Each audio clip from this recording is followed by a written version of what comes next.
At this ASCO meeting, we presented preliminary data from our work in patients undergoing CAR T-cell therapy versus autologous and allogeneic stem cell transplant.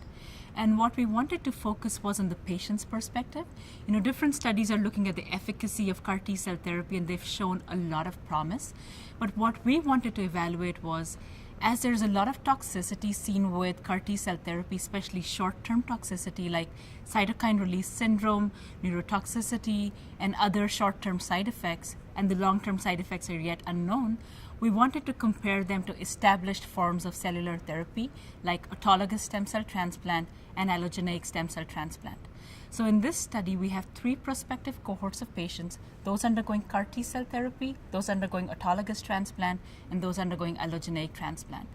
And our data were very reassuring. It's preliminary data, but what we found was patients undergoing CAR T-cell therapy do not experience a more significant decline in quality of life in the short term compared with auto and allo transplant.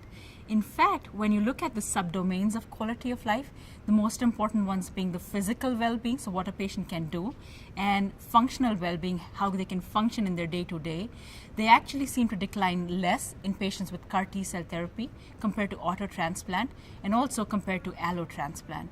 And these findings are very reassuring both for physicians and patients. And we hope to continue follow-up in our study and then present updated data and publish them in a few months.